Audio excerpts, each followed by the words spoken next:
بسم اللہ الرحمن الرحیم وکلا وعد اللہ الحسنی صدق اللہ العظیم۔ اس دور کا بہت بڑا فتنہ مرزا انجینئر جہلمی، وہ اپنے کلپ میں کہتا ہے کہ حضرت امیر معاویہ رضی اللہ تعالی عنہ کا گروہ باغی گروہ تھا۔ پہلے آپ اس لائن کا کلپ سماعت فرمائیں۔ تجھے دوسری میں تقتلہ الفئۃ الباغیہ، عمار کو تو ایک باغی جماعت قتل کرے گی۔ یدعوہم الی اللہ یدعوہم الی الجنہ، وہ بلا رہا ہوگا ان کو اللہ اور جنت کی طرف۔ ویدعونہم الی النار، اور یہ جماعت اسے معاویہ کو 2 اجر دیے جائیں گے۔ میں کہتا ہوں کہ جب حضرت معاویہ کو انہوں نے کہا، یہ پتہ چل چکا تھا حدیث عمار کا کہ عمار کو باغی جماعت قتل کرے گی، تو انہیں وہ جنگ چھوڑ دینی چاہیے تھی۔ اس کے باوجود وہ اس پہ قائم رہے، تو کیا حضرت معاویہ اس پہ راضی نہیں کہ انہیں برابر چھوڑ دیا جائے بجائے کہ ایک؟ اب اس ملعون کا کہنا یہ ہے کہ حضرت امیر معاویہ رضی اللہ تعالی عنہ کا گروہ باغی تھا۔ کبھی یہ حضرت امیر معاویہ کو دشمن رسول کہتا ہے، کبھی یہ حضرت امیر معاویہ رضی اللہ تعالی عنہ کو خاندان رسول کا مخالف بتانے کی کوشش کرتا ہے۔ کبھی اس کا کہنا یہ ہوتا ہے کہ اگر میں اس دور میں ہوتا تو حضرت معاویہ کے خلاف نعوذ باللہ تلوار سونپ لیتا۔ میں اس دور میں نہیں تھا، میری زبان حضرت معاویہ کے خلاف بولنے سے رک نہیں سکتی۔ اس ملعون کا کہنا یہ ہے کہ حضرت امیر معاویہ کا گروہ باغی تھا۔ آپ صلی اللہ علیہ وسلم ایک بار منبر رسول پر تشریف فرما تھے، فرمایا ان ابنی ھذا سید، لوگو یہ میرا بیٹا سردار ہے۔ سردار کیوں ہے؟ جنگ کرے گا، لڑائی کرے گا؟ فرمایا نہیں، لعل اللہ ان یصلح بہ بین فئتین عظیمتین من المسلمین، میرا بیٹا سردار اس وجہ سے ہے یہ مسلمانوں کی 2 بڑی جماعتوں کے درمیان صلح کروائے گا۔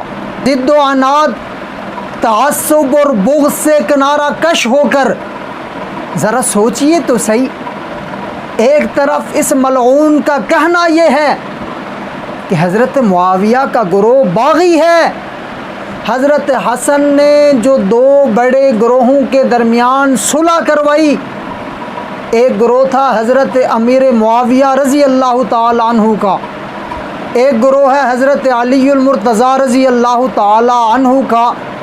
ان 2 گروہوں کے درمیان حضرت حسن رضی اللہ تعالی عنہ نے صلح کروائی، اور آپ صلی اللہ علیہ وسلم نے پیشن گوئی فرمائی تھی کہ یہ دونوں گروہ فئتین عظیمتین من المسلمین، دونوں گروہ مسلمانوں کے ہوں گے۔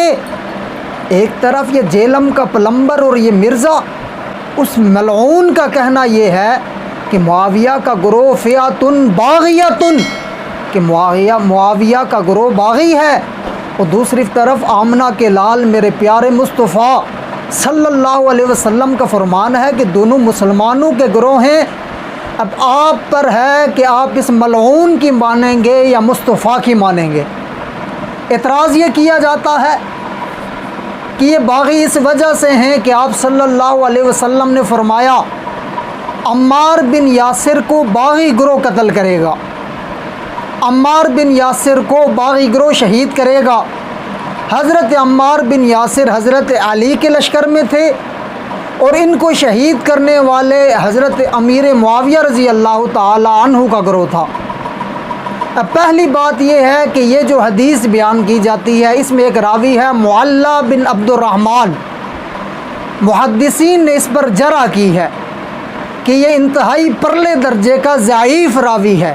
دوسری بات، اگر حضرت امیر معاویہ رضی اللہ تعالی عنہ کا گروہ باغی ہوتا، یا اگر آپ صلی اللہ علیہ وسلم کا یہ فرمان ہوتا کہ عمار بن یاسر کو باغی گروہ قتل کرے گا، جب حضرت عمار بن یاسر شہید ہو گئے اور وہ حضرت علی کے گروہ میں تھے، اس کے بعد حضرت امیر معاویہ رضی اللہ تعالی عنہ کے ساتھ جتنے جلیل القدر صحابی تھے، ان سب کو حضرت امیر معاویہ سے الگ ہو جانا چاہیے تھا کہ اب تو حق واضح ہو گیا، باطل واضح ہو گیا۔ عمار بن یاسر شہید ہو گئے اور ان کو شہید کرنے والے حضرت امیر معاویہ کا گروہ ہے، تو لہٰذا حضرت امیر معاویہ کا گروہ باغی ہوا۔ اس وقت ان صحابہ کو حضرت معاویہ کا ساتھ چھوڑ کر حضرت علی کے لشکر میں چلے جانا چاہیے تھا، لیکن کوئی ایک صحابی بھی تاریخ میں نہیں دکھا سکتے جس نے حضرت عمار بن یاسر کی شہادت کے بعد حضرت امیر معاویہ کو چھوڑ کر حضرت علی المرتضیٰ رضی اللہ تعالی عنہ کے لشکر میں گئے ہوں۔ تو پھر کیا کہنا چاہتے ہو؟ کیا کسی کو کہ 1400 سال کے بعد آپ کو تو پتہ چل گیا کہ حضرت عمار بن یاسر کو شہید کرنے والا باغی گروہ ہوگا، باغی گروہ عمار بن یاسر کو شہید کرے گا، اور کیا اس دور میں صحابہ کو پتہ نہیں تھا؟ اگر پتہ تھا تو پھر صحابہ حضرت امیر معاویہ کو چھوڑ کر حضرت علی المرتضیٰ رضی اللہ تعالی عنہ کے لشکر میں کیوں نہیں گئے؟ یہ وہ سوال ہے جس کا جواب نہ کوئی دے سکتا ہے نہ کوئی دے سکے گا، اور اس ملعون کا کام یہی ہے مسلمانوں کو گمراہ کیا جائے، مسلمانوں کے دل میں صحابہ کرام کی نفرت بٹھائی جائے۔ اللہ پاک سے دعا ہے اللہ پاک اس دور کے اس عظیم فتنے مرزا انجینئر سے مسلمانوں کے ایمان کی حفاظت فرمائے۔ السلام علینا الا البلاغ۔